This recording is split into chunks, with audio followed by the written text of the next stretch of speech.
Que faire si je découvre que mon mari ou mon épouse est un pervers narcissique? Vous connaissez c'est quoi? Pervers narcissique? Alors, narcissique, c'est quelqu'un d'orgueilleux, d'égoïste, et puis tu ajoutes pervers, c'est-à-dire c'est un homme égoïste et orgueilleux et mauvais. Et souvent les pervers narcissiques, ce sont des manipulateurs. C'est-à-dire ils t'épousent, mais ils te contrôlent. Ils t'épousent, ils te torturent, mais dans l'intelligence. Ils te dominent, ils t'étouffent, il devient comme ton Dieu. Tu es malheureux, donc tu deviens son prisonnier, tu deviens sa chose. Il se sert de toi et tu découvres ça. Et souvent quand tu épouses un pervers narcissique, au départ tu ne découvres pas. Après des temps tu te dis, oh, mais cet homme m'a toujours manipulé, cette femme m'a toujours manipulé. Et souvent les pervers narcissiques, ils te manipulent au travers de ce que tu aimes et de ce que tu n'aimes pas. Par exemple, hey, attention, hein, ça va salir ta réputation. Et ça va détruire ton ministère. Tu vois, il se sert de ce que tu crains ou de ce que tu aimes pour te manipuler. Il y a beaucoup d'enseignements sur YouTube qui parlent de comment vivre avec un pervers narcissique. Cherchez ça sur Internet. Comment vivre avec un pervers narcissique?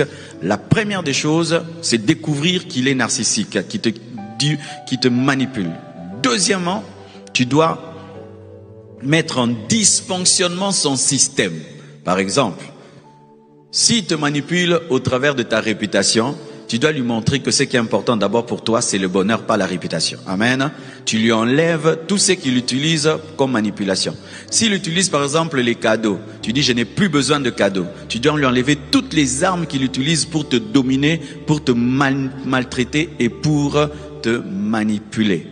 Et quand ce pervers narcissique devient quelqu'un qui te tape et qui détruit ton corps, moi sincèrement mes frères, une femme qui est battue par son mari et qui fuit pour sauver sa vie, moi je n'ai pas à lui dire reste là-bas, parce que si elle meurt ce sera sur ma tête. Nous connaissons des femmes qui sont mortes et qui criaient toujours on me tape ici, on me tape, et les gens disent supporte, et un jour elle est morte. Et nous venons de connaître le cas au Nigeria, c'est ça, une chanteuse nigériane qui est morte, son mari l'a frappée avec un fer à repasser. Ah oui, donc je fais des recherches à ce sujet.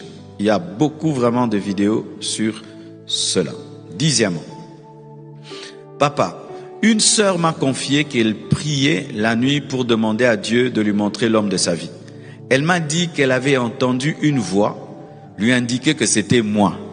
Et l'homme de sa destinée. Cependant, je ressens une confusion, car je n'éprouve pas d'amour pour elle. Et je ne suis pas attiré par elle. Que devrais-je faire dans cette situation? Mais Dieu a parlé, non? Non. On ne se marie pas par prophétie. On se marie par amour. Alléluia. La prophétie, ce n'est pas un revolver sur ta tempe. On te dit, oh les mains. Et beaucoup de sœurs font ça. Moi, il y a une sœur qui m'avait fait ça aussi. Marcelo, Dieu m'a dit, c'est toi l'homme de ma vie. J'ai dit, Dieu ne me connaît pas vraiment. Ça ne sont pas mes goûts. Comment Dieu ne connaît pas mes goûts? Et puis j'ai dit, non, Dieu m'a rien dit. Tu résistes à la volonté de Dieu. Dieu va te frapper. Et, tu me menaces déjà par les prophéties. C'est vraiment encore, c'est pas vraiment toi encore. Donc tout ce que tu fais là encore, c'est pas toi. Si Dieu te dit que tel est l'homme de ta vie, Dieu fera qu'il puisse t'aimer. Amen. Ne viens pas avec une prophétie pour dire Dieu m'a dit. Non. Même si Dieu t'a dit, toi fais la cour. Que ce soit un homme, que ce soit une femme, n'allez pas avec Dieu m'a dit. Dieu te dit, c'est ta direction, à toi tu gardes. Maintenant tu vas, tu parles, tu donnes des cadeaux, tu es gentil, elle accepte, il accepte, et puis tu dis, Dieu m'avait dit. Amen. Hein? Mais ne viens pas avec Dieu m'a dit pour que la personne craigne et l'accepte. Non. Là, c'est vraiment un hold-up spirituel. Amen. Donc, mon frère, tu as raison de dire, Dieu ne t'a pas dit que Dieu te parle et qu'il te donne l'amour. S'il ne te parle pas, il ne te donne pas l'amour, ne l'épouse pas. Acclamons le Seigneur. Wow. J'ai un ami qui a du mal à draguer les filles. Il tombe amoureux, puis il vient nous raconter son histoire. mais finit par abandonner ses sœurs sans même leur dire un simple « je t'aime ». Cela le rend triste et il a des regrets. S'il vous plaît, papa, pourriez-vous aider mon ami en lui donnant des conseils? Où es-tu, cher ami? Il est là-bas, il a levé la main. C'est entre nous deux, hein? Je dis à personne. Il est au fond. Alors, mon ami qui est au fond, qui ne risque rien à rien. Toutes les personnes qui se sont mariées ont risqué d'avoir ce que les Ivoiriens disent goumé, hein, c'est ça? D'avoir un non. Personne n'est allé sûr à 100%. Tu peux être sûr à 100% et te dire non, j'ai quelqu'un, oh merci, je réfléchis, puis elle refuse. Il y a de risques partout. La vie, dans tous les domaines, demande de risquer. Si tu veux la facilité, tu ne te marieras jamais. Tout le monde a tremblé, tout le monde a craint ce jour-là. Peut-être ça va pas marcher. Et d'autres ont reçu des non, non, non, non. Et puis un jour, ça s'est changé en oui. Et c'est pas parce qu'on te dit non que tu dois t'arrêter au non. Persévère. Il y a des femmes qui disent non pour te tester et voir si tu vas tenir. Et puis elle te dira oui. Amen. Elles aiment beaucoup les marathons. Yara Cross. Alors, il n'y a pas de technique pour dire pour une femme. Les femmes aiment la sincérité, c'est tout. Tu lui dis clairement, sincèrement, ce que tu ressens pour elle avec tes propres mots, point barre. Parce que si tu vas mémoriser un livre, ces jours-là, tu vas parler comme un livre, mais d'autres jours-là, tu parles plus comme un livre. Là, dis, hey, papa, Français n'est qui moi? Si on te met des paroles dans la bouche, tu vas parler avec les paroles de ton ami. Mais demain, ce sera toujours ton ami qui mettra des paroles. Sois naturel, dis avec tes propres mots, avec tes phrases, avec ta manière de parler. Dis seulement ce que tu ressens et tu pries. Si elle dit oui, gloire à Dieu. Si elle dit non, tu n'es pas le premier papa et personne ne saura. Tu te relèves seulement. Tu vas ailleurs. Et un jour, quelqu'un dira oui. Acclamons le Seigneur.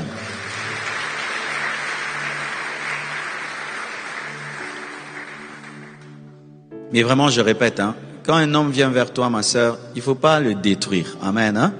Déjà, il vient t'aimer. C'est un risque. Maintenant, tu lui ajoutes, Tale kuna, aotamloka sozo kasima, nzambe tala libabe, uyo monika kaser kakangai, oh nzambe, nakomie tula, oh Jésus. En français, ça ne vient pas. Traduisez pour eux en ligne. Il faut jamais faire ça. Tu sais, quand quelqu'un t'aime, il devient fragile devant toi, donc il devient comme du papier. Si maintenant tu ajoutes, regarde sa tête, regarde son pantalon, regarde sa voiture détruite, il risque de ne plus s'aimer et tomber dans un complexe d'infériorité. Et tu vois quelqu'un, il ne croit plus qu'il est beau, qu'il est ceci. Dis seulement non. Et d'ailleurs, il faut dire non respectueusement. Mon frère, je suis touché que tu puisses m'apprécier, mais je ne ressens pas ce que tu ressens. Peut-être ça viendra, mais vraiment je suis honoré. Merci. Il part avec honneur. Et tu n'appelles pas tes amis. Déjà tu as dit non. Maintenant tu répands le non partout. Et tous les départements savent qu'il a eu un non. C'est pourquoi il ne vient plus à l'église. Pourquoi vous répondez les noms? Oh, je lui ai dit non, je lui ai dit non. Vraiment, il a pleuré. C'est la méchanceté. Ce que tu fais, on te le fera. Toi aussi, tu pleureras et tu sentiras ce que tu as fait sentir. Amen. Hein? Il faut respecter l'amour. Surtout un homme qui vient pour t'honorer. Il vient pas pour coucher avec toi. Il vient t'épouser. Il veut t'épouser. Il faut jamais, jamais blesser quelqu'un. Amen. Même une femme qui t'aime pour le mariage, c'est pas qu'elle est impudique, qui t'aime pour le mariage. Il faut pas la repousser avec méchanceté parce qu'elle veut pas l'impudicité. Elle veut se marier. C'est légitime, elle veut se marier. Tu n'as qu'à lui expliquer, mais c'est pas le moment pour moi. Non, je suis concentré autre chose. Merci, gloire à Dieu, tout. Amen. Hein? Donc, il faut pas blesser quelqu'un qui t'aime avec des bonnes raisons. Il ne faut pas. Amen. Hein? Tu risques de créer un ennemi à vie qui un jour se vengera quand tu as oublié. Amen.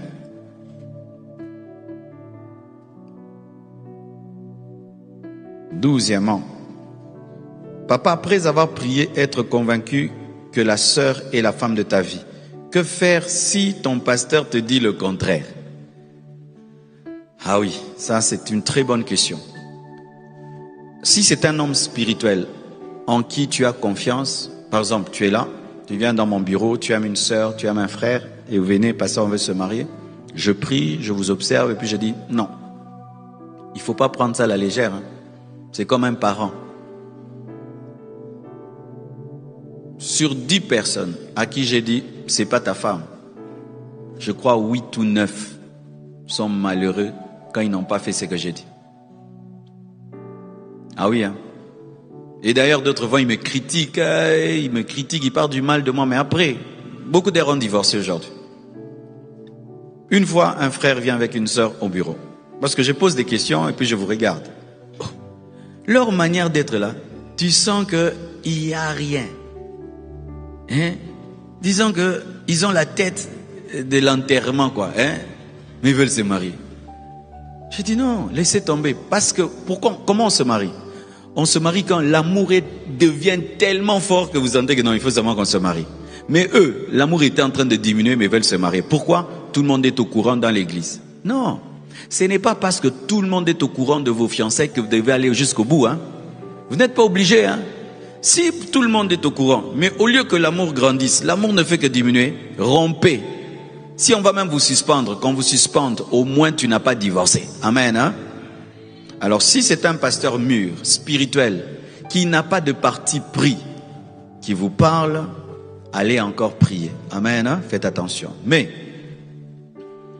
si c'est un pasteur qui est charnel, subjectif, alors là, il faut faire très attention parce que Satan peut aussi passer par un homme de Dieu pour s'opposer à un mariage qui vient de Dieu.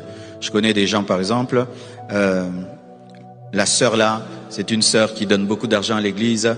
Le frère là est d'une autre église, s'il épouse, la sœur là va quitter l'église, ne va plus soutenir. Lui, il voit seulement l'argent, le partenaire, et s'oppose à cause de ça. Ça, c'est charnel, ok? Et d'autres, il est pasteur, mais il est célibataire, mais il avait les vues sur la serre, et puis s'oppose parce que lui veut se la réserver. Là, c'est mauvais. Amen. Hein? Mais si c'est un homme de Dieu, rempli de l'esprit, qui craint Dieu, faites attention, prenez ça en compte. Acclamons le Seigneur.